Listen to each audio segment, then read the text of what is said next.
اعوذ باللہ من الشیطان الرجیم بسم اللہ الرحمن الرحیم الحمد للہ الذی نور قلوب العارفین بنور معرفتہ واثبت فؤاد انبیائہ واولیائہ بقصص الانبیاء والمرسلین واکمل ایمان المسلمین والمؤمنین بولایت علی امیر المؤمنین علیہ السلام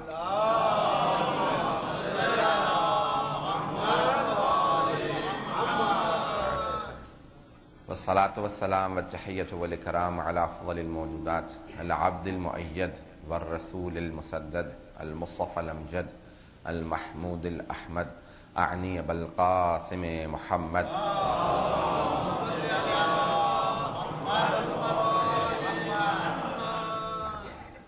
وعلى روحه ونفسه وسحره ووسیہ سید الاتقیاء والاصفیاء مولا الموالی امام المتقین علی ابن ابی طالب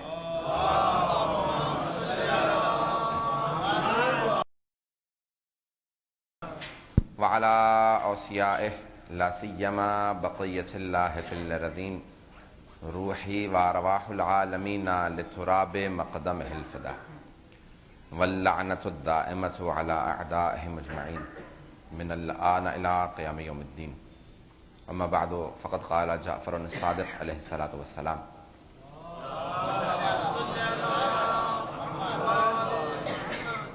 أشهد أنك كنت نورا في الأصلاب الشامخة والأرحام المطهرة لم تنجسك الجاهلية بأنجاسها صلوات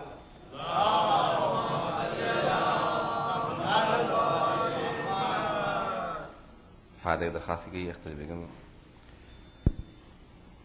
صفدری بیگم سرفراز حسین اور شاہ جہان بیگم سید امداد علی زیدی اور شوکت حسین کے الفاتحہ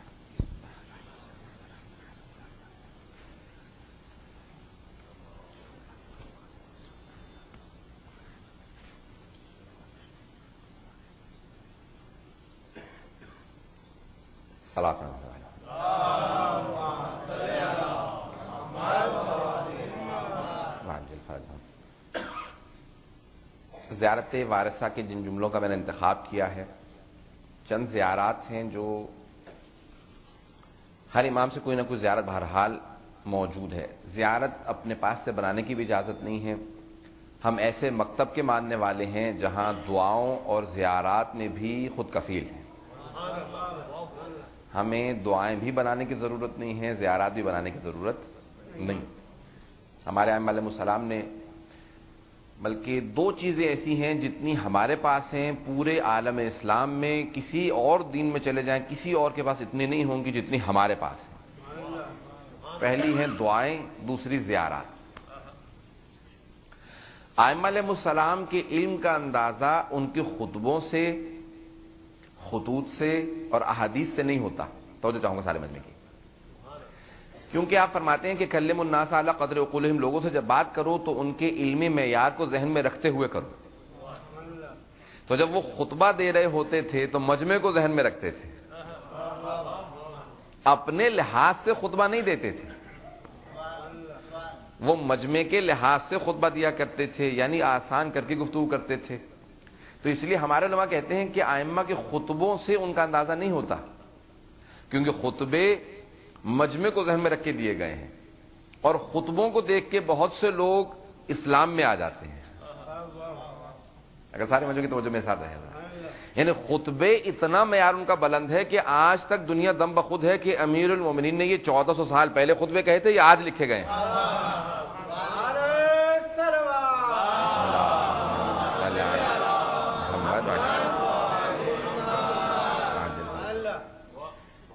ایک صاحب 93 یا 94 میں انگلینڈ میں صرف اس بات پہ شیعہ ہو گئے تھے کہ نہج البلاغہ اتنے پہلے زمانے میں لکھی گئی ہے کہ جب تصور نہیں تھا کائنات کا, وہ جو آج موجود ہے لوگوں کی نظر میں. وہ صرف نہج البلاغہ کو دیکھتے ہوئے اتنے عاشق ہو گئے تھے امیر المومنین کے کہ ہر جگہ پوچھتے پھر رہے تھے مجھے امام علی سے ملاقات کرنی ہے. کس سے؟ ان کا جنہوں نے نہج البلاغہ لکھی ہے، ان سے ملنا چاہ رہا ہوں، کہیں ملاقات ہو سکتی ہے، کوئی خط و کتابت کا ذریعہ ہو، کچھ ہو، کوئی رابطہ ہو سکے. انہوں نے کہا آئیے ملوا دیتے ہیں. وہ شیعہ مسجد میں لے. انہوں نے کہا میں اسلام میں انٹرسٹڈ نہیں ہوں، میں مسلمانوں کو جاننا نہیں چاہتا، عالم دین سے ملنا نہیں چاہتا، مجھے صرف یہ امام علی سے ملاقات کرنی ہے. ان عالم دین نے کہا کہ اگر یہ بتایا جائے کہ 100 سال پہلے ان کا انتقال ہو گیا، پھر کا 100 سال پہلے کوئی آدمی اتنا آگے تھا جتنی یہ کتاب، اور اگر یہ کہا جائے کہ 100 نہیں 200 سال پہلے کا، پھر میرا تعجب اور زیادہ بڑھ جائے گا. اور اگر یہ کہا جائے کہ نہیں 500 سال پہلے کا، پھر میں سمجھوں گا کہ آپ میرے سے مذاق کر رہے ہیں. اور اگر 1000 سال پہلے، جب کہا 1400 سال پہلے ان کی شہادت ہو چکی ہے، تو وہ آدمی تعجب کرنے لگا. کہا پھر میں دوبارہ سوچنے پہ مجبور ہوں، چھوڑ کے چلا گیا. 1-2 ہفتے بعد میرے ساتھ کالج میں تھا، وہ جن عالم دین کے پاس آیا. 1-2 ہفتے بعد دوبارہ کہا میں اسلام سیکھنا چاہتا ہوں، میں جاننا چاہتا ہوں جس اسلام کا پیشوا علی ہے، اگر پیشوا ہے علی ابن ابی طالب تو پھر اسلام میں انٹرسٹڈ ہوں. پھر مجھے دلچسپی ہے، میں جاننا چاہتا ہوں اسلام کیا ہے جس کے پیشوا کا نام علی ہو، جس نے نہج البلاغہ 1400 سال پہلے کہی ہو، اور وہ بھی پورا کلام نہیں ہے جو سید رضی کو ملا، اور وہ بھی نہج البلاغہ کے حساب سے جو انہوں نے جمع کیا. کہ یہ سارا کلام نہیں ہے، جو تھوڑا سا کلام ملا تھا، اور یہ بھی جنگوں سے فرصت میں جو کہا تھا. تو خود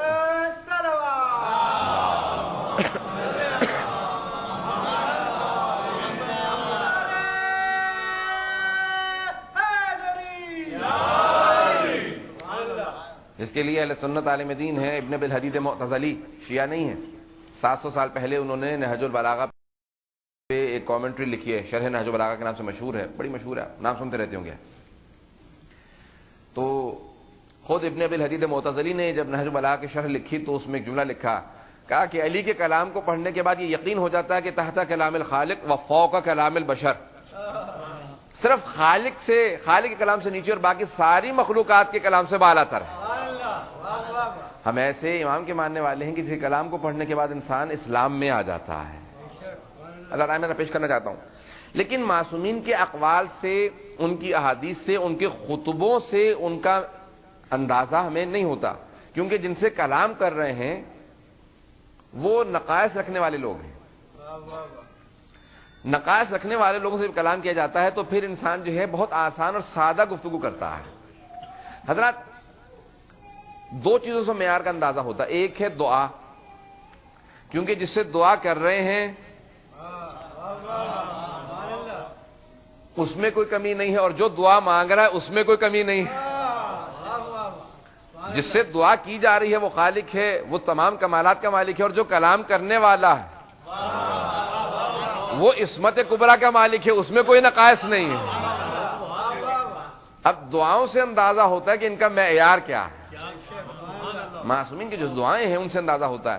حضرات ہمارے برطانیہ میں سب سے جو بڑا اخبار مانا جاتا ہے دا گارڈین، تو اس میں ایک آدمی نے، ایک انگریز نے مقالہ لکھا کہ مجھے پچھلے دنوں کسی آدمی نے، کسی مسلمان نے کتاب دی ہے سامس آف اسلام، صحیفۃ السجادیہ. کیا اس کو پڑھنے کے بعد مجھے پتا چلا کہ اسلام میں بھی زبور کا تصور ایسا ہے، اور زبور سے بہتر یہ کتاب ہے. توجہ چاہوں گا حضرات. تو کہا کہ پڑھنے کے بعد مجھے تعجب بڑھ گیا جب مجھے یہ پتا چلا کہ یہ جس آدمی نے دعائیں کہی ہیں وہ اس نے سکون سے بیٹھ کے نہیں، وہ ایک قید سلاسل میں اور ایک باقاعدہ اسیری کے زمانے میں دعائیں مانگی ہیں. کا اندازہ یہ ہوتا ہے کہ اسے اپنے اعصاب پہ اتنا قابو تھا کہ اس قید کے اندر یہ خالق سے ایسا مربوط تھا کہ کوئی دنیا میں انسان نہیں ہو سکتا، انسان تصور نہیں کر سکتا. یہ ہمارے ائمہ علیہ السلام کہا کہ اگر دعاؤں کے مجموعے کو دیکھیں حضرات، اگر آپ کو اندازہ لگانا ہے ائمہ علیہ السلام کا تو ان کی پھر دعاؤں سے اندازہ ہوگا، جو آپ دعاؤں کی کامنٹریز دیکھیں پھر اندازہ ہوگا. اور دوسرے زیارات، کیونکہ زیارت کون کر رہا ہے؟ ہمارے ہاں زیارت خود بنانے کی اجازت نہیں ہے. ایک معصوم جس طرح سے دوسرے معصوم کا تعارف کروائے گا وہ کوئی اور دوسرا آدمی نہیں کروا سکتا. اب یہ جو زیارات آپ کے سامنے موجود ہیں، یہ زیارت وارثہ ہے، زیارت عاشورہ. میں نے زیارت وارثہ کے چند جملے انتخاب کیے ہیں. یہ زیارتیں، زیارت عاشورہ، زیارت وارثہ، دونوں دعا القمہ وغیرہ، یہ امام جعفر صادق علیہ السلام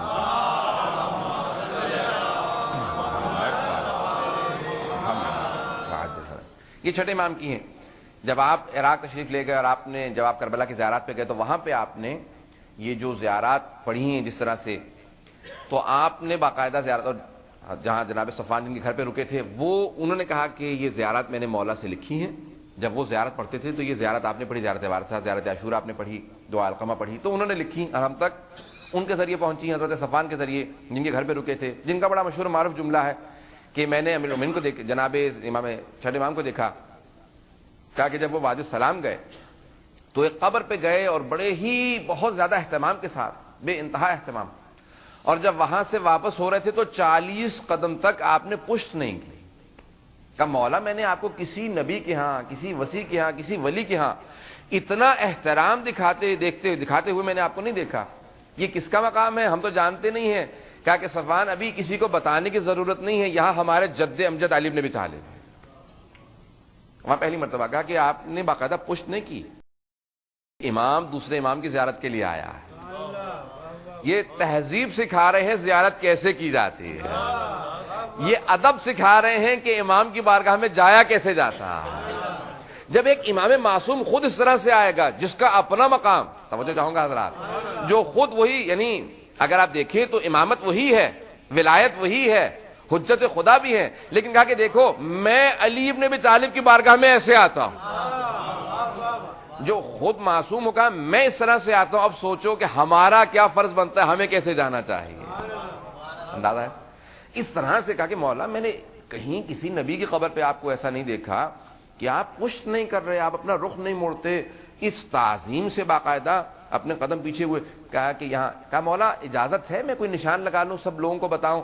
کہا سب کو مت بتانا، کیونکہ ابھی تک حاسدین باقی ہیں، کیونکہ بنو امیہ، بنو عباس امیر المومنین سے بے انتہا، خصوصاً بنی امیہ. کہا کہ دیکھو مولا نے وصیت کی تھی نشان مت بتانا. کہا ابھی وقت نہیں آیا ہے، لیکن ایک نشان لگا سکتے ہو کہ تمہیں یاد رہے، ہمارے خاص شیعوں کو لا سکتے. تو انہوں نے کہا کہ میں نے فوراً ایک نشان لگایا اور خاص شیعوں کو زیارت کے لیے لے آیا کرتا تھا. تو بہرحال یہ زیارت واسطہ جس کا جملہ میں نے انتخاب کیا کہ جہاں امام فرماتے ہیں کہ اشہد انک کنت نورا فی الاسلام الشامخہ والارحام المطہرہ لم تنجسک الجاہلیۃ بانجازها. جملے بہت بلند ہیں حضرات، اگر غور کرتے چلے جائیں گے. اب یہ جملے میں ابتدائی طور پہ زیارت وارثہ کی سرد بتانا، ایک موضوع کو بتانا جو میں نے انتخاب کیا ہے. یہاں پہ ایک امام معصوم دوسرے امام معصوم کی زیارت کے لیے جا رہا ہے. اب یہ بتائیں گے زیارت کے آداب کیا ہیں. ہم اور آپ ایک دوسرے سے ملتے ہیں، سلام کر لیتے ہیں، والدین کی تعظیم میں کھڑے ہو جانا چاہیے. توجہ چاہوں گا حضرات، جب امام معصوم کے لیے جائیں تو کہا کس طرح سے، کہا کہ بیٹھ کے سلام نہیں پڑھتے تھے. توجہ چاہوں گا، سارے مجمع کی توجہ چاہوں گا. کب بیٹھ کے سلام نہیں پڑھتے تھے. وضو کا اہتمام، غسل کا اہتمام یہاں میں ائمہ علیہ السلام نے بتایا، سوائے سید الشہداء کے. کہا جس بھی زیارت پہ جاؤ تو پہلے اہتمام کرو، غسل کرو، سفید کپڑے پہنو، سفید پوشاک پہنو، کیونکہ اللہ کی بارگاہ میں جاتے ہیں احرام میں سفید ہے، کفن سفید ہے. تو کہا جب امام کی بارگاہ میں تو سفید لباس میں، سوائے سید الشہداء کے، وہاں پہ سیاہ لباس کے لیے. کب کسی بھی ایام میں آؤ سیاہ. ہر معصوم کے لیے غسل کر کے جاؤ سوائے سید الشہداء، کیونکہ 40 کے ایام آ رہے ہیں، مجھے صرف اشارتاً گزرنا ہے. کہ سوائے سید الشہداء کے ہر امام کے لیے نیا لباس پہنو، صاف کپڑے پہن کے جاؤ، صاف کپڑے پہن کے جاؤ، نیا لباس پہنو، سفید کپڑے پہن. سید الشہداء کے لیے نہیں، کہ جن میلے کپڑوں میں آئے ہو اسی طرح سے جانا. مولا کیوں؟ کہ کیونکہ سید سجاد جب آئے تھے، اب میں مصائب پہ نہیں آیا لیکن کیا کروں، جملہ اتنا عظیم ہے کہ بہت سے مومنین برداشت نہیں کر پائیں گے، اور میں دیکھ رہا ہوں بہت سی آنکھوں میں آنسو ہیں. میں مصائب میں دوبارہ پیش کروں گا آخر میں. یعنی جس طرح سے بیویاں آئی تھی، مجھے اپنی ماں بہنوں کی آوازیں محسوس ہو رہی ہیں. میں کیا کروں، کیا میں مصائب پہ نہیں آیا، لیکن جملے ہی اتنے سخت ہیں کہ میں اب اس کو یہاں پہ نہ پیش کروں تو پھر میں موضوع کو واضح نہیں کر سکتا. واحد امام ہے جن کے یہاں ہے کہ جس حالت میں آئے ہو، ہر نبی امام کے لیے ہے. خدا کے قسم کے الفاظ ہیں کہ جاؤ اہتمام کرو، جاؤ شہر پہنچو، اپنا سامان رکھو، غسل کرو، تیار ہو جاؤ، سوائے سید الشہداء کے. کہ پہلا کام یہ کرو، ان کی بارگاہ میں پہلے جاؤ، کسی اور جگہ جانے کی اجازت نہیں ہے. کہ جس حالت میں آئے ہو، اور قدم چھوٹے چھوٹے لو. سب مجمع کی توجہ چاہوں گا، میں جملہ کہہ دیا، اب کیا میں یہاں پہ چھیڑنا نہیں چاہ رہا تھا. کہ قدم چھوٹے چھوٹے لو، بڑے قدم مت لو. کہا کیوں مولا، چھوٹے قدم کیوں لیں؟ کہ آرام آرام سے چلو. ایک، کیونکہ ہر قدم پہ حج اور عمرے کا ثواب ہے. جتنے زیادہ قدم، اللہ اکبر. اور دوسرے شاید کسی زینب کبریٰ کی شبیہ بن جانا. کیوں؟ کیا بی بی بڑے چھوٹے چھوٹے قدم لے رہی تھی؟ میں نے بہت سوچا کیوں بی بی اتنے چھوٹے قدم لے رہی ہوں گی، شاید پاؤں اتنے زخمی تھے۔ اب میں آپ کے سامنے پیش کروں گا انشاءاللہ آخر میں جب اختتام پہ آؤں گا مجلس کے، اللہ کے سارے اہتمامات ہیں سید الشہداء کی زیارت کے لیے۔ جب آپ جائیں تو یہ زیارات ہیں، زیارت عاشوراء ہے، زیارت اربعین ہے، زیارت وارثہ، اتنی زیارات ہیں، ہر معصوم کی زیارت ہے، اور ہمارے ہر امام نے کسی نہ کسی انداز سے زیارت کی ہے۔ ایک نوجوانوں کے لیے ضمانت دیتا ہوں، اور یہ میری طرف سے ضمانت نہیں، معصوم کی طرف سے ضمانت ہے، کہ جو بھی سید الشہداء کی کسی امام کی زیارت کا معمول بنا لے، ہر روز ایک زیارت ضرور پڑھے، اس کو ضمانت ہے اس کی شفاعت ضرور ہوگی۔ جس امام کی زیارت کا معمول بنا لے گا وہی امام اس کی شفاعت کریں گے قبر میں پہلے ہی دن۔ بہت بڑی ضمانت ہے کہ جس معصوم کی زیارت کا معمول بنا لو گے وہ تمہاری قبر میں شفاعت کریں گے۔ یہ امام علیہ السلام کا مقام ہے، اور کثرت سے ایسی ہمارے ہاں حکایات موجود ہیں، روایات موجود ہیں۔ ابن قولبہ کی کتاب ہے پوری کامل الزیارات، ذرا اٹھا کے دیکھیے کہ 600 صفحے میں اب سے تقریباً 900 سال پہلے، 850 سے 900 سال پہلے، آلموسٹ 900 ایئرز اگو، انہوں نے پوری کتاب مرتب کی ہے کامل الزیارات، جس کے لیے مرحوم سید الخوئی نے کہا تھا کہ اس کتاب کی ہر روایت مستند ہے، اور اس میں جو ثواب لکھے ہیں زیارت کے اور زیارات پڑھنے کے، زیارت پہ جانے کے، حضرات بے انتہا اہتمام ہے۔ حضرات زیارات کے جملوں پہ غور کیجیے، ایک معصوم دوسرے معصوم کی کس انداز سے زیارت کو پڑھتے ہیں، کس انداز سے الفاظ پیش کرتے ہیں، وہ تعارف کروا رہے ہیں، کیونکہ وہ جانتے ہیں جو آ رہا ہے وہ بھی جانتا ہے اور جس کے پاس جا رہا ہے وہ بھی، حتیٰ یہاں تک کہ کبھی یہ مت سوچو کہ تم معاذ اللہ کسی مردے کی زیارت کے لیے جا رہے ہو، وہ زندہ ہیں، اور ایسے ہی ان کو ٹریٹ کرو جیسے کسی زندہ کی بارگاہ میں امام کی جیسے جائیں۔ کس طرح سے جائیں گے؟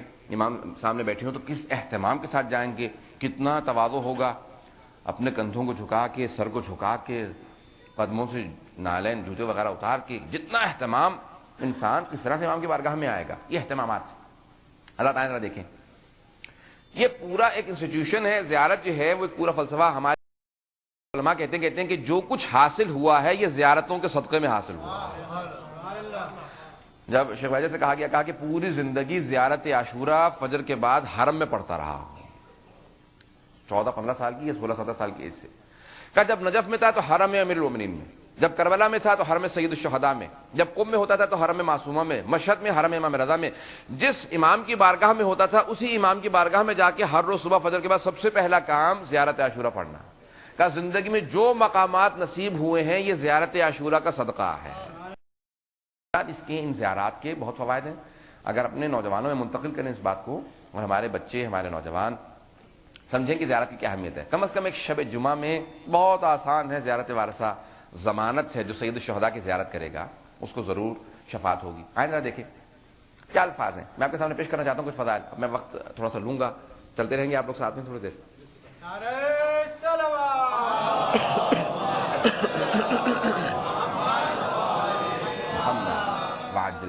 حضرات اگر ابتدا سے الفاظ دیکھیں زیارت وارثہ کے، ویسے تو زیارات بہت زیادہ ہیں۔ السلام علیک وارثہ آدم صفوت اللہ، اب یہاں پہ الفاظ جو استعمال ہو رہے ہیں وہ ہے وارث قرار دیا گیا۔ وراثت دو طرح کی ہے، ایک ہے وراثت مادی اور ایک ہے وراثت معنوی، ایک ہے علم کی اور ایک ہے مادیات کی۔ وارث یہی ہے، پوری دنیا میں جو کچھ ہے وہ انہی کے صدقے میں ہے، جو کچھ ہے وہ انہی کا ہے، اور جتنی معنوی یعنی علمی جو کچھ میراث ہے وہ انہی کا، حق انہی کا ہے، یہ جس کو چاہیں تقسیم کر دیں۔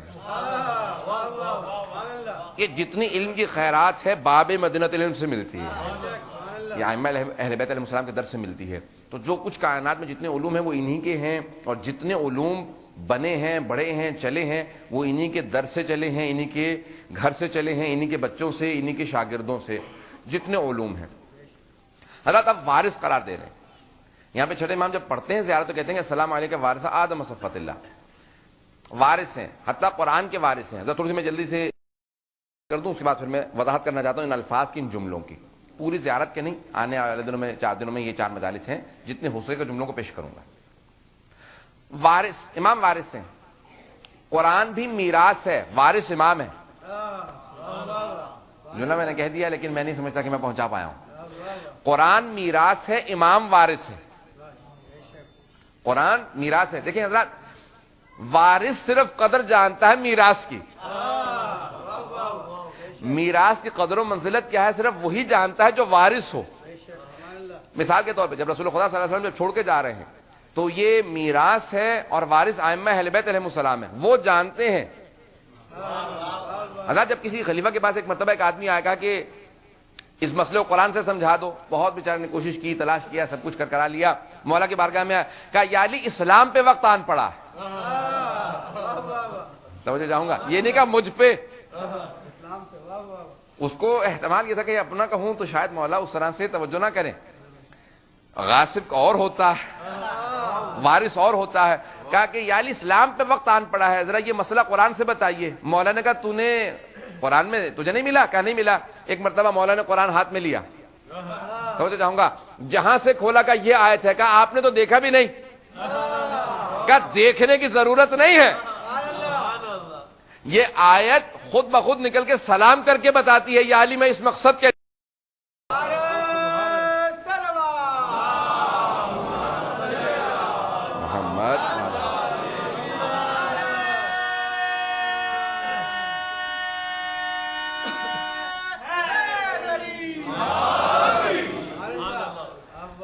کہا کہ یا علی یہ آیت تو میں نے بھی کئی بار پڑھی تھی, لیکن مجھے یہ جواب نظر نہیں آیا جو آپ کو نظر آیا. تو ایک بات واضح ہو گئی, جب قرآن کسی غاصب کے ہاتھ میں ہو تو سمجھ میں نہیں آتا, جب وارث کے ہاتھ میں آتا ہے تو سارے راز کھولنے لگتا ہے.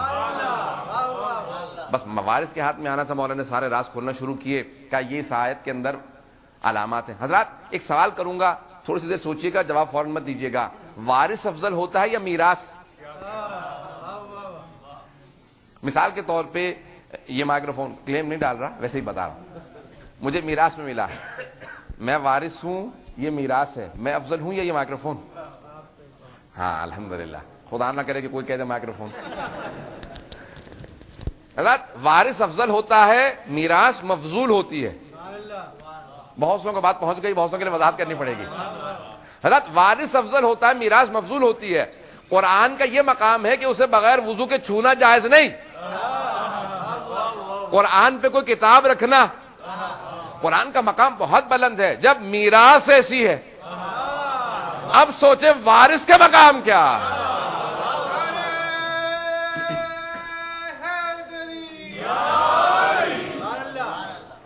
یہ میراث کا مقام ہے جسے لا یمسہ الا المطہرون, جسے بغیر وضو کے چھونا جائز نہیں ہے. اب سمجھ میں آیا آیت تطہیر کا مصداق کون ہے. آیت تطہیر کا مصداق ہوتے ہیں, انہیں کوئی انسان چھو نہیں سکتا. انسان حضرات اب یہاں پہ جملہ آگے تو صرف اشارہ کرتے ہوئے آگے بڑھنا چاہتا ہوں کہ انما یرید اللہ لیذھب عنکم الرجس اہل البیت. اے اہل بیت, اللہ آپ سے رجس کو دور رکھنا چاہتا ہے. یہ نہیں کہا کہ اہل بیت اللہ آپ کو رجس سے دور رکھے گا, کہا کہ اللہ رجس کو آپ سے دور رکھے گا. اگر دیکھیں وضاحت کرنی پڑے گی مجھے, میں جملہ کہہ کے آگے بڑھنا چاہ رہا تھا. حضرت اگر اللہ یہ کہتا نا کہ اے اہل بیت میں آپ کو, اللہ کہتا میں آپ کو رجس سے دور رکھوں گا, تو معاذ اللہ مفہوم یہ نکلتا ہے اہل بیت تو جانے کی کوشش کریں گے, اللہ دور رکھے گا.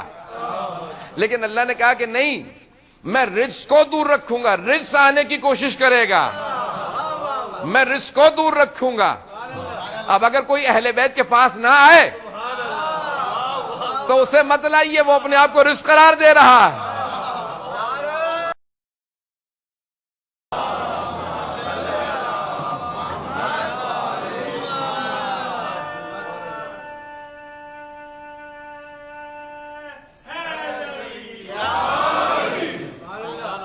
اللہ نے رجس کو اہل بیت سے دور رکھا ہے. قرآن میں 10 آیات ہیں جو رجس پہ دلالت کرتی ہیں. جہاں پہ رجس آیا ہے صرف اشارہ کرتے ہوئے آگے بڑھ رہا ہوں, آیات کو پیش نہیں کروں گا. انما الخمر والمیسر والانصاب والازلام رجس من عمل الشیطان, جو شراب ازلام انصاب یہ سب رجس ہیں, عمل شیطان ہیں. لیکن اللہ نے ایک اور جگہ پہ کہا کہ فاجتنبوا الرجس من الاوثان واجتنبوا قول الزور, بت پرستی کے, آئیڈل ورشپنگ کے رجس سے دور رہو. بت پرستی بھی رجس ہے, بت پرستی بھی رجس ہے. توجہ حضرات, بت پرستی بھی رجس ہے. اللہ نے کہا میں نے ہر رجس کو اہل بیت سے دور رکھا ہے. اب جہاں جہاں بت پرستی نظر آ جائے, یا وہ رجس نہیں یا وہ اہل بیت نہیں, جہاں جہاں پہ شک ہے نا، جہاں جہاں سوالات پائے جاتے ہیں کہ یہ اہل بیت میں ہیں یا نہیں ہیں، دیکھ لیجئے بت پرستی سے دور ہیں یا نہیں. نہیں توجہ حضرات ہمارے بھائیوں کا پورا فلسفہ یہ کہ سارے صحابہ ہیں رضی اللہ عنہم، سوائے ایک کے وہ کہتے ہیں وہ ہے کرم اللہ وجہ. ہمارا نہیں ہے یہ نظریہ. وہ یہ کہتے ہیں سوائے علی کے وہ ہے کرم اللہ وجہ، اللہ نے ان کے چہرے پہ کرم کیا. کیا کرم کیا؟ کہ اسلام سے پہلے بھی ان کی پیشانی کبھی بتوں کے سامنے نہیں جھکی. کہتے اسلام سے پہلے بھی کبھی ان کی پیشانی بتوں کے سامنے نہیں جھکی. یہ اللہ کا کرم ہے ان کے چہرے پہ. توجہ حضرات، یہ ان کا نظریہ. تو یعنی سمجھ میں آ گیا جو اہل بیت ہیں وہ رجس سے دور ہیں. رجس ان سے اللہ نے بہت دور رکھا ہے. اب جہاں جہاں اسلام سے پہلے چاہے صحابہ ہوں چاہے ازواج، اگر آپ کو بت پرستی نظر آ جائے تو سمجھ لیجئے یا وہ رجس نہیں یا وہ اہل بیت نہیں.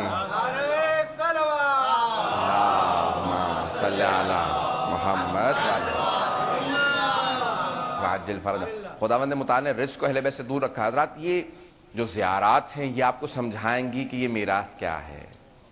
قرآن میراث ہے. میراث کے کچھ مقامات ہیں. قرآن کو بغیر وضو کے چھوا نہیں جا سکتا، اس لیے جتنی پاکیزگی ہوگی اتنی ہی معرفت اہل بیت بڑھتی چلی جائے گی. جتنا جو انسان پاک ہوگا اتنی ہی اس کی معرفت زیادہ ہوگی. اور علم جو ہے وہ پاک جگہوں پہ آتا ہے. حضرات پیغمبر اسلام کی حدیث ہے کہ لا تدخل الملائکۃ بیتا فیہ کلب، ملائکہ اس گھر میں داخل نہیں ہوتے جہاں کتا ہو.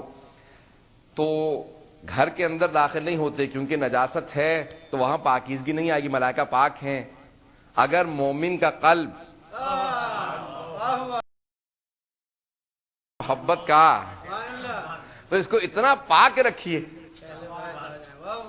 میں نے بات کہہ دی حضرات، یہ دل اتنا پاک ہو کہ وہاں اہل بیت کی محبت آ سکے. اتنا پاک رکھیے اس کو، کیونکہ جہاں نجاست ہوگی وہاں پاکیزگی نہیں آتی. پاک رکھیے اس گھر کو، اتنا پاک رکھیے. جب امیروں سے پوچھا گیا یا علی خدا کا کوئی گھر نہیں ہے وہ کہیں رہتا ہے؟ کہ ہاں مومن کے دل میں. تو خدا اور خدا والے پاک جگہوں پہ رہتے ہیں. اس کو اتنا پاک رکھیے، تکبر سے، حسد سے، لالچ، ہر چیز سے اتنا پاک رکھیں کہ یہاں خود بخود پاک ہستیاں آنے لگیں. توجہ ہے نا حضرات کی میرے ساتھ؟ حضرات دیکھیں میراث کی کیا علامات ہیں. توجہ ہے نا سارے مجمع کی؟ حضرات میراث کی علامات کیا ہیں؟ خداوند متعال نے میراث کے متعلق کہا کہ ذالک الکتاب لا ریب فیہ، یہ وہ کتاب ہے جس میں کوئی شک نہیں ہے، ریب نہیں ہے، کوئی ڈاؤٹ نہیں ہے. اگر کتاب ایسی ہے، میراث ایسی ہے تو وارث، جب کتاب لا ریب ہے تو وارث کو بے عیب ہونا چاہیے. جیسی جیسی علامات خدا بتاتا جائے گا میراث کے لیے تو وارث ویسا ہی تلاش کیجئے. یہ میراث اتنی بلند ہے تو وارث اتنا بلند ہونا چاہیے کہ میراث ایسی ہے. اسی لیے اہل بیت علیہ السلام کو ہم کہتے ہیں کہ ان کے علاوہ ہم کسی اور سے قرآن سمجھنا چاہتے ہی نہیں ہیں، کیونکہ ایسا نہ ہو کہ قرآن سمجھانے بیٹھے اور کچھ اور سمجھا دے. تو اہل بیت علیہ السلام پاک ہستیاں ہیں، قرآن پاک ہے. اہل بیت صرف سمجھا سکتے ہیں کہ قرآن کیا ہے. اہل بیت قرآن ہی کی میراث ان کے پاس ہے. قرآن میراث ہے، وہ وارث ہے. حضرات اہل بیت علیہ السلام وارث ہیں. اب یہاں زیارت وارثہ میں الفاظ ہیں کہ اے آدم کے وارث آپ پہ سلام ہو. یہ زیارت کے الفاظ کو دیکھتے جائیے گا. خاص خاص انبیاء کا نام لے کے کہا گیا ہے حسین میری کون ہیں آپ کا تعارف کروایا جا رہا ہے. السلام علیکہ وارث آدم صفوت اللہ، اے آدم کے وارث آپ پہ سلام. لیکن کس چیز میں وارث؟ ان کی صفوت میں، ان کی اس پاکیزگی میں، ان کی بلندی میں، برگزیدہ ہونے میں، منتخب ہونے میں. اللہ نے جناب آدم کو چن رکھا تھا، کیا ان کو منتخب کیا، برگزیدہ ہیں. ہی از اے چوزن ون، یہ منتخب ہیں. جناب آدم، ہر نبی کی جو سب سے بڑی صفت تھی اس کو انتخاب کرنے کے بعد چھٹے امام نے کہا ان کی سب سے بڑی صفت میں آپ وارث ہیں حسین.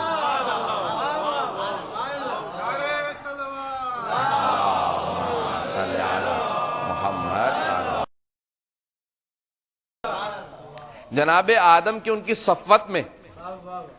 حضرات یہ الفاظ ذرا دیکھیں کہ کس پیارے انداز سے جناب امام جعفر الصادق علیہ الصلوۃ والسلام،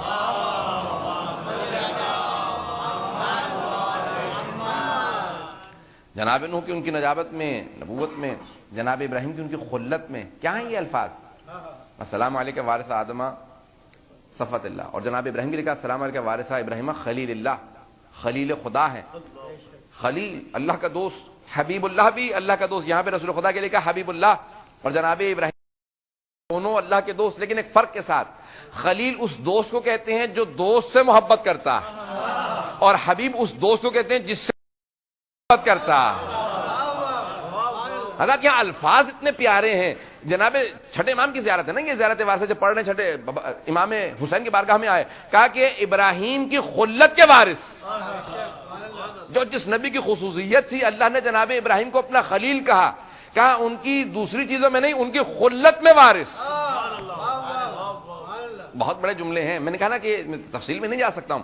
جناب ابراہیم کی ان کی خلت میں، یعنی وہ خلیل خدا ہیں، اس کے اندر صرف ایک فرشتے نے جب کہا تھا نا سبوح قدوس رب الملائکۃ والروح، تو نہ جناب ابراہیم صرف اسی بات پہ عاشق ہو گئے تھے کہ کوئی مجھ سے بہتر انداز سے تسبیح کر رہا ہے۔ اللہ نے کہا ابراہیم تو خلیل خدا ہے، صرف بہتر انداز سے تسبیح۔ اب انداز حضرات، اب جملے سوچئے کہ جناب ابراہیم کے اس تسبیح کی محبت میں، وہ تسبیح و تقدیس وہاں پہ جناب ابراہیم نے کی تھی، لیکن جناب ابراہیم سلام کریں گے، حسین تیری عظمتوں کو سلام، ایسی تسبیح کوئی نہیں کر سکتا جیسی آپ نے کی ہے۔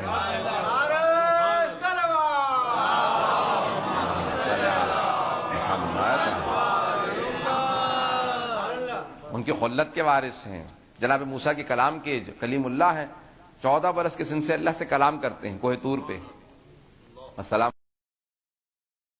کی کلیم اللہ ہونے میں کتنا مقام تھا، اتنا تھا کہ جناب موسیٰ، اللہ سبحانہ تعالیٰ نے کہا وَكَلَّمَ اللَّهُ مُوسَىٰ تَكْلِيمًا، قرآن کی آیت ہے کہ اللہ نے موسیٰ سے کلام کیا، خود سے کلام کیا۔ جناب موسیٰ کے کلام کی سب سے زیادہ فضیلت، یعنی ان کی تمام اولی العزم پیغمبر ہیں، صاحب کتاب ہیں، صاحب شریعت ہیں، فرعون کو شکست دی، سب کچھ اپنی جگہ پہ، لیکن موسیٰ آپ کا کمال یہ ہے کہ آپ کلیم اللہ ہیں۔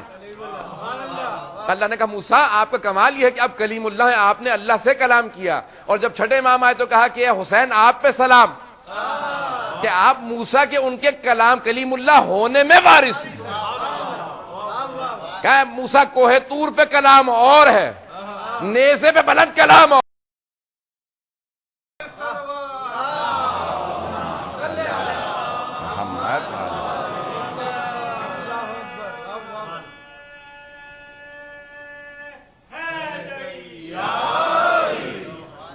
اور کیوں نہ انبیاء آ کے آفرین کہیں، کیوں نہ سلام کریں حسین ابن علی کو۔ یہ سارے انبیاء علیہ السلام آئیں گے، کہیں گے ہماری میراث اگر ہے تو حسین ابن علی کے پاس ہے۔ حضرات ان سارے انبیاء کا اگر کوئی وارث ہے تو ایک حسین ابن علی۔ کیوں؟ جناب عیسیٰ کے روح اللہ ہونے میں کیوں؟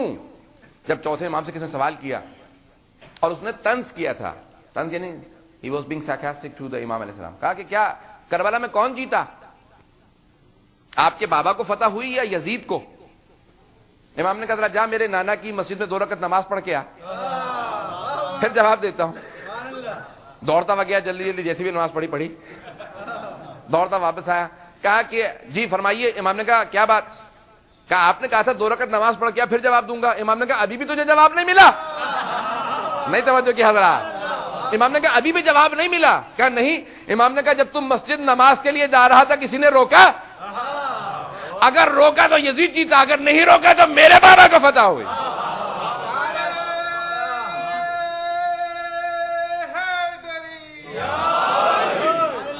کہ قیامت تک کے لیے اگر کوئی بھی عبادت کرے گا تو اس کی عبادت کا جتنا کچھ جو کچھ ہے وہ حسین ابن علی کا صدقہ ہے۔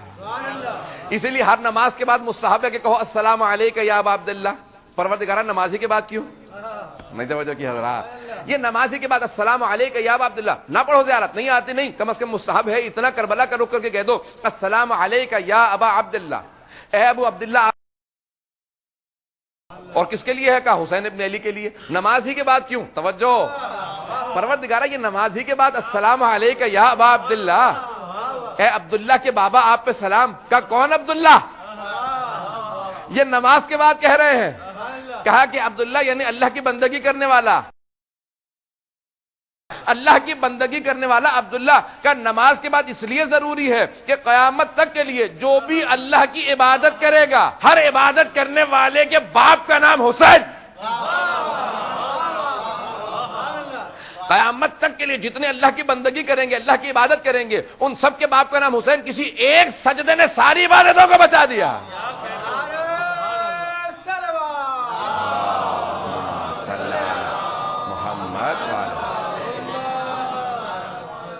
اسی لیے یہ زیارات دیکھیں چھوٹے چھوٹے جملے ہیں لیکن ان پہ توجہ کریں گے کہ ہر نماز کے بعد کم از کم ایک پوری زیارت نہ پڑھو، کم از کم ایک جملہ تو کہہ دو، اے حسین، اے ابو عبداللہ، آپ پہ سلام ہو. کیا کیونکہ جتنی عبادتیں ہیں اگر وہ عبادت نہ ہوتی، وہ ایک سجدہ نہ ہوتا، یہ اسے ایک صدقے کا یہ ایک سجدے کا صدقہ ہے، آج عبادت باقی ہے. اگر آج کوئی عبادت کرتا ہے تو حسین ابن علی کا مدیون ہے، ان کا مقروض ہے، ان کا قرض ادا کرنے والا ہے، سب کے سب مقروض ہیں.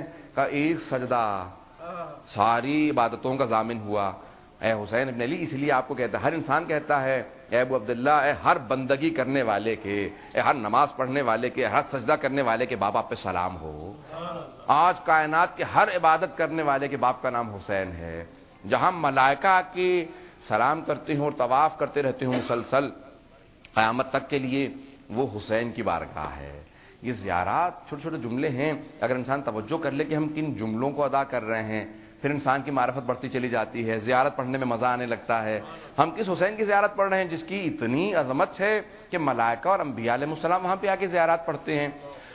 حضرات یہ زیارت اربعین، یہ اگر آپ چاہتے ہیں، یہاں تک کہ مومن کی علامات میں سے ایک علامت ہے کہ وہ زیارت پڑھے گا اربعین. اگر نہیں جا سکے گا تو کم از کم جہاں ہے وہ زیارت اربعین ضرور پڑھے گا. علامت ہے مومن کی. One of the science, 5 science جو ہے مومن کی 5 علامات، ان میں سے ایک ہے زیارت اربعین، کہ اربعین کی زیارت ضرور پڑھے گا. کیوں کہا کہ کیونکہ وہاں پہ وہ دوبارہ وہی مصائب سارا ذہن میں آ جائے گا. وہ سب اربعین کے جب بیویاں تشریف لائیں تھی، جناب سید سجاد آئے تھے، سب اس کے ذہن میں تازہ ہو جائے گا. کہ وہ ساری یاد جو دوبارہ انسان کے ذہن میں آئے گی، ہم کیسے حسین کے ماننے والے ہیں. آئے ذرا میں پیش کرنا چاہتا ہوں کہ سید الشہداء کے کچھ ایسے خصائص ہیں جو ان سے مخصوص ہیں. اگر یہ فضائل سمجھ میں نہ آئے تو انکار نہ کیجئے گا. میں کچھ ایسے فضائل پیش کرنے والا ہوں، یہ اگر فضائل سمجھ میں نہ آئے انکار نہ کیجئے گا. بڑی ذمہ داری سے پیش کر رہا ہوں، ضمانت کے ساتھ پیش کر رہا ہوں، حوالہ جات کے ساتھ پیش کر رہا ہوں. خصائص الحسینیہ مرحوم شوشتری کتاب ہے. اگر صلوات پڑھیں گے تھوڑا تھوڑا سا آگے تشریف لے آئیے. صلوات پڑھیں محمد علیہ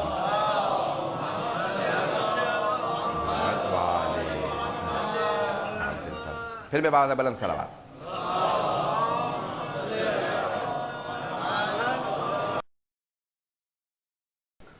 حضرات اگر یہی الفاظ پہ انسان غور کر لے کہ کیا پڑھ رہے ہیں، جو میں فضائل پیش کر رہا ہوں جناب سید الشہداء کے بہت سی کتابوں کے اندر ہے، میں ایک کتاب سے ایک جگہ سے نہیں پیش کر رہا ہوں، متعدد کتابوں سے دیکھ کے ذمہ داری سے پیش کر رہا ہوں. ان فضائل کا انکار نہ کیجیے گا. جناب سید الشہداء کے کچھ ایسے خصائص ہیں جو اور کسی کے پاس نہیں ہے، صرف انہی کے پاس. جملہ اب فوراً وہیں پہ لوگوں میں نے کہا نا کہ انکار نہ کیجیے گا. بہت سی ایسی چیزیں مخصوص ہے سید الشہداء سے. کچھ ایسی چیزیں جو ہر امام علیہ السلام، یہ سارے ہمارے 14 معصومین میں کامن ہیں، جیسے ان کا علم ہے، جیسے ان کی عصمت ہے، جیسے اور بہت سے فضائل ہیں. کچھ ایسے ہیں جو ان میں سے ہر ایک کے پاس مخصوص ہے، اور ان میں سے ایک باقاعدہ پورا باب ہے جو خصائص حسینیہ ہیں، جناب سید الشہداء سے مخصوص چیزیں ہیں. وہ اور کسی کے پاس نہیں، نہ کسی نبی، کسی امام، کسی کے پاس نہیں، صرف سید الشہداء. کیوں؟ واقع کربلا کی وجہ سے. حضرات واحد، پہلی چیز، واحد ایک زیارت سید الشہداء، نہ جناب ختم مرتبت کی، نام المومن، کسی کی زیارت نہیں پڑھی جاتی. ہر مناسبت پہ زیارت ہے تو سید الشہداء کی. جملہ میں نے کہہ دیا، ہر مناسبت پہ زیارت ہے. شب قدر میں ہے تو سید الشہداء کی، نیمہ شعبان ہو، عید الفطر ہو، عید الاضحیٰ، ہر مناسبت پہ اگر زیارت ہے تو سید الشہداء کی. یعنی ہر جگہ پہ، ہر خوشی کے اندر بھی سید الشہداء کو یاد رکھا جائے گا. کہ حسین اگر یہ آج عید ہے تو آپ کا صدقہ ہے، یہ رمضان ہے تو آپ کا صدقہ ہے، شب قدر ہے تو آپ کا، نیمہ شعبان ہے تو آپ کا، یہ زیارات، یہ حج، یہ سب کچھ ہے تو آپ کی وجہ سے.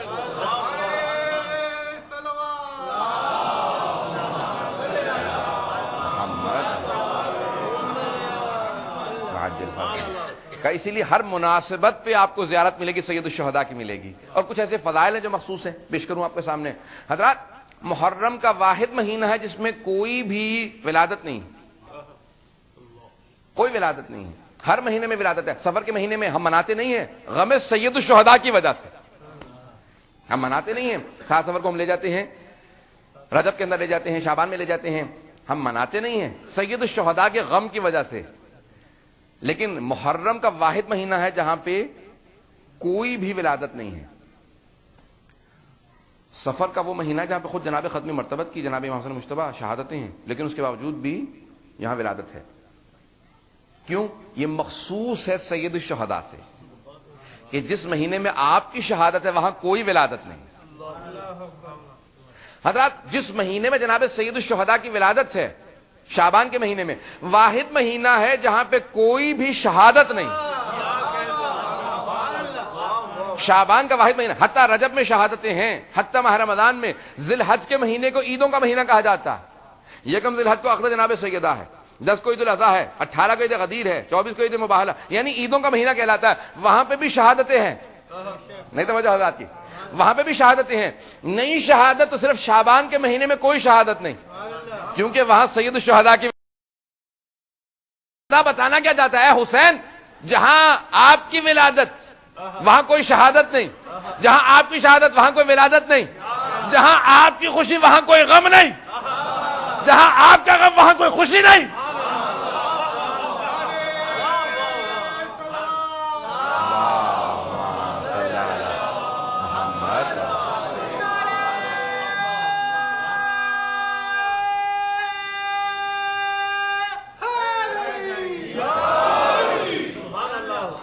حسین جہاں آپ کا غم ہوگا وہاں کوئی خوشی نہیں ہوگی, اور جہاں آپ کی خوشی ہوگی وہاں کوئی غم نہیں ہوگا. یہ سید الشہداء خصائص سید الشہداء کے اندر. حضرات مٹی کھانا اسلام میں اجازت نہیں ہے, اس کی حرام ہے. حتیٰ جناب ختم مرتبت کی قبر کی مٹی, حتیٰ کسی اور معصوم کی اجازت نہیں ہے. ذمہ داری سے پیش کر رہا ہوں.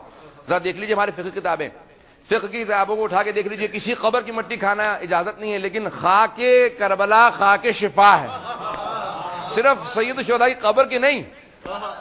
اللہ اکبر, مولا آپ کے اوپر لاکھوں روحیں قربان ہو جائیں.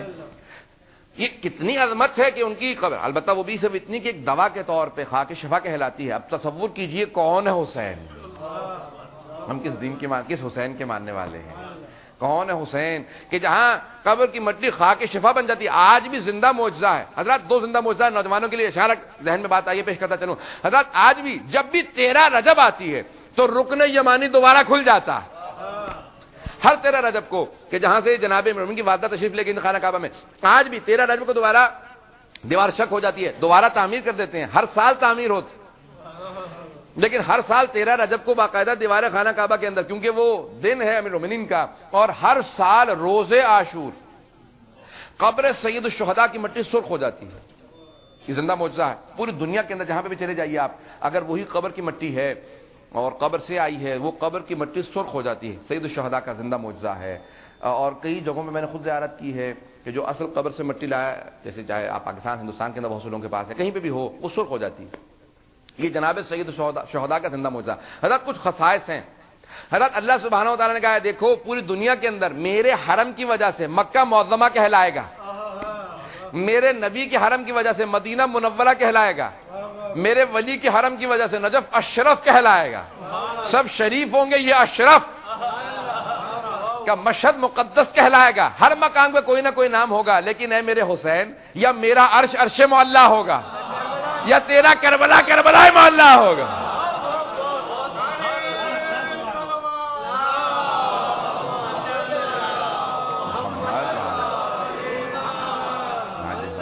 کہ یہ حسین ابن علی کے خصائص ہیں. یہ خصائص ہیں جناب سید الشہداء کے. اے حسین پوری کائنات میں ایک میرا حرم ہوگا جو 24 گھنٹے طواف جاری رہے گا, یا دوسرا تیرا حرم ہوگا. ملائکہ جب چھٹے امام نے فرمایا کہا کہ 70,000 ملائکہ نازل ہوئے. جب جناب سید الشہداء نے کہا حل من ناصر ینصرنا, میں اب یہاں پہ جملے پیش کر رہا ہوں مصاحب کے ابتدا, خود سب سے پہلے تو خود خدا نے کہا نا, علاج کے الفاظ ہیں, سب سے پہلے خود خدا نے کہا جب جناب سید الشہداء نے استغاثہ بلند کیا حل من ناصر ینصرنا, ہے جو ہماری نصرت کرے, تو سب سے پہلے خدا نے کہا کہ حسین اگر کہیں یا آزمائش ٹال دوں گا, پروردگارہ اتمام حجت کر رہا ہوں, مجھے آزمائش سے فرار نہیں. جب دوسری مرتبہ کہا تو پھر ملائکہ نازل, 70,000 ملائکہ آسمان سے نازل ہوئے. کہا حسین ہم آپ کی نصرت کے لیے آئے ہیں اذن الہی سے, اگر آپ چاہیں تو ہم نصرت کرنے کے لیے حاضر ہیں. کہا نہیں تمہاری نصرت نہیں چاہیے. چھٹے ماں فرماتے ہیں کہا کہ وہ ملائکہ رک گئے, گریا کرتے رہے, اور قیامت تک کے لیے قبر سید الشہداء کا طواف کرتے رہتے ہیں, اور اس کا ثواب سید الشہداء کے رونے والوں کو منتقل ہوتا رہتا ہے. رونے والوں کا یہ مقام ہے کہ ان ملائکہ کے طواف کا ثواب منتقل ہوتا ہے. کہا کہ کیوں؟ خدا کی قسم یہ الفاظ روایات کے الفاظ ہیں اور بڑے سخت الفاظ ہیں, مجھے معاف کیجیے گا, بہت سے لوگوں سے برداشت نہیں ہوگا. میں دیکھ رہا ہوں کہ بہت سے لوگ تو فضائل میں بھی رو رہے تھے. میں جملے پیش کروں گا, بہت سے لوگوں سے شاید برداشت نہ ہو, معذرت چاہوں گا جملوں کے لیے. یہاں تک کہ الفاظ ہیں، معصوم فرماتے ہیں، کہا کہ جب جناب سید الشہداء کی شہادت ہوئی اور سر قلم کیا گیا تو ملائکہ نے اپنی عبادت کو روک دیا. کہا پروردگارا حسین کی شہادت ہو گئی. تو کہا ایک مرتبہ خداوند متعال نے 12ویں امام کے نور کو سب کو دکھایا.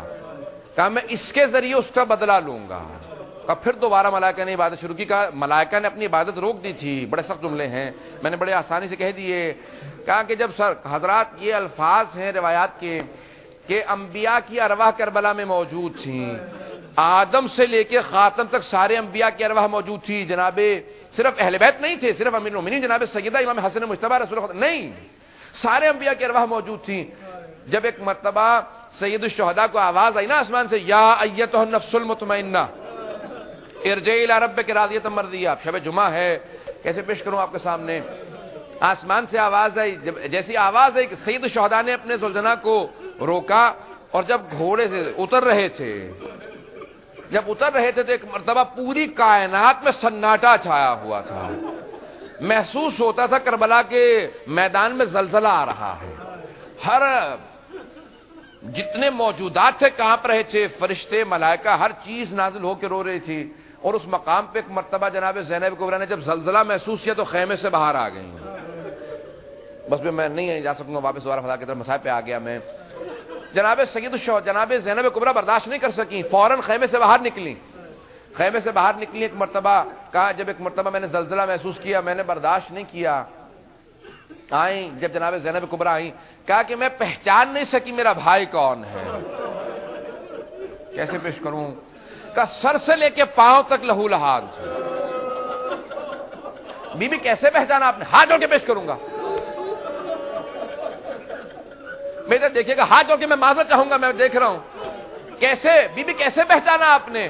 کہا میں نے دیکھا کہ ایک آدمی بیچ میں کھڑا ہے، چاروں طرف سے تیر آ رہے ہیں. وہ جو تیر آ رہے تھے میں نے پہچانا یہ نہ ہو جسے تیر مل رہا تھا وہ تیر مار رہا تھا، جسے نیزہ ملتا تھا وہ نیزہ مارتا تھا، جسے تلوار ملتی تھی وہ تلوار مارتا تھا، جسے کچھ نہیں ملتا تھا وہ پتھر مارتا تھا. کیا چاروں طرف سے لوگ، سر سے لے کے پاؤں تک لہو لہان. میں نے ایک سوال کیا، ہاتھ جوڑ کے پیش کرو، میں تو دیکھیے گا. کہ میں نے ایک سوال کیا انت اخی، کیا تو میرا ماں جایا حسین ہے؟ کیا تو میرا بھائی ہے؟ کیا یہ میں سوال کیا. مولا نے یہ نہیں کہا ہاں، کیا کہا؟ اتنا میرا مظلوم مولا. کہا یا زینب ارجعی الی الفسطاط، زینب خیمے میں واپس چلی جاؤ. کہا میں سمجھ گئی یہ میرا بھائی ہے. بس وہ جملے سے پہچانی یہ جناب سید الشہداء میرا کتنا کریم مولا ہے. بہن سے اس وقت بھی کہہ رہے ہیں کہ خیمے میں واپس چلی جاؤ، تم برداشت نہیں کر سکتے. جب شمر سینے پہ سوار ہوگا نا، اے میری بہن تم دیکھ نہیں پاؤ گی. عزادارو جملے ہیں حضرات، جملے ہیں کہ جب سید الشہداء گھوڑے سے زلجنا سے اترے، تھوڑی سی دیر کے لیے میں زحمت دوں گا، جب زلجنا سے اترے جناب زینب ایک مرتبہ تلہ زینبیہ جو مشہور ہے، ایک مرتبہ تلہ زینبیہ پہ چڑھی دیکھنے کے لیے. نشیب میں سید الشہداء اترے تھے جان بوجھ کے تاکہ بہن نہ دیکھ سکے. بی بی نے آواز دی، اے زلجنا کیا میرا بھائی تیری پشت پہ ہے؟ کہا نہیں بی بی میری پشت سے جا چکے ہیں. کہا زمین کربلا تیری پشت پہ ہے؟ کہا میری پشت پہ ابھی نہیں آئے. کہا پروردگارا مجھے دکھا میرا بھائی کہاں؟ نہ زلجنا کی پشت پہ نہ کربلا کی زمین پہ. اب کیسا عالم ہے جو مقتل میں لکھا ہے؟ کہ تیروں کا مسلح تھا، اتنے تیر تھے زمین پہ نہیں آ سکتے تھے. پورے جسم میں سامنے اتنے تیر تھے کہ زمین پہ جسم نہیں آ رہا تھا. جب عمر سعد نے آواز دی نا کہ کوئی آگے بڑھ کے قتل کر دو حسین کو، تو تب بھی لوگ کہاں پر رہتے کہ کون آگے بڑھے گا؟ حسین ہے. ایک مرتبہ شمر آگے بڑھا. اب زیارت ناہیہ کے الفاظ ہیں، 12ویں امام کہتے ہیں میرا سلام ہو میرے جد حسین پہ. جب شمر نے سر سے امامہ اتارا، میری پھپھی کھڑی دیکھ رہی تھی.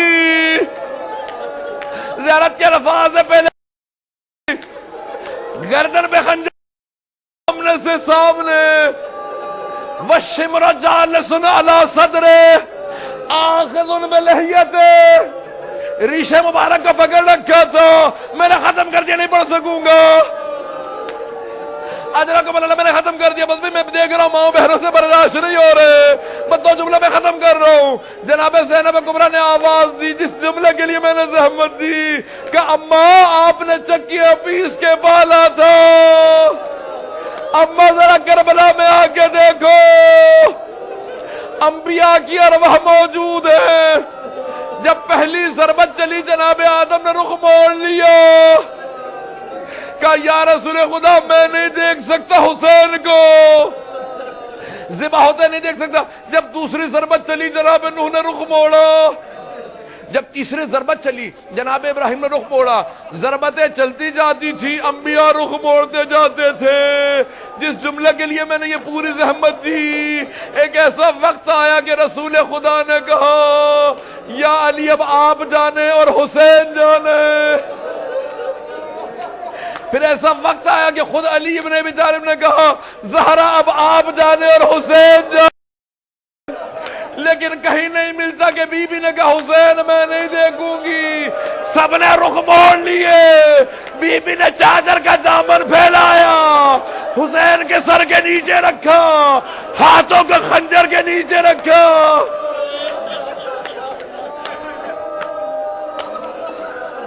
الا لعنت اللہ علی القوم الظالمین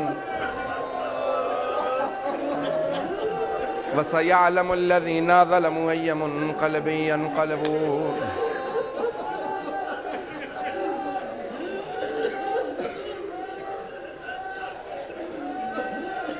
میں ہمیشہ واسطہ دے کے دعا کیا کرتا ہوں، پروردگارا میں دیکھ رہا ہوں کہ اب کسی سے دعا نہیں ہوگی، ماتم حسین کے لیے کہنے والا صرف دو جملوں کی زحمت دوں گا۔ پروردگارا اس ماں کا واسطہ جس کے ہاتھ خنجر تلے آتے تھے، جب عبید اللہ ابن زیاد نے پوچھا شمر تو نے حسین کو خنجر تیز کر کے کیوں نہیں ذبح کیا تھا، کہا خنجر تیز کیا تھا لیکن ایک برقع پوش بی بی بار بار سامنے آتی تھی، ہاتھوں کو خنجر تلے رکھتی تھی، کہتی تھی تیرے بھی بچے ہیں۔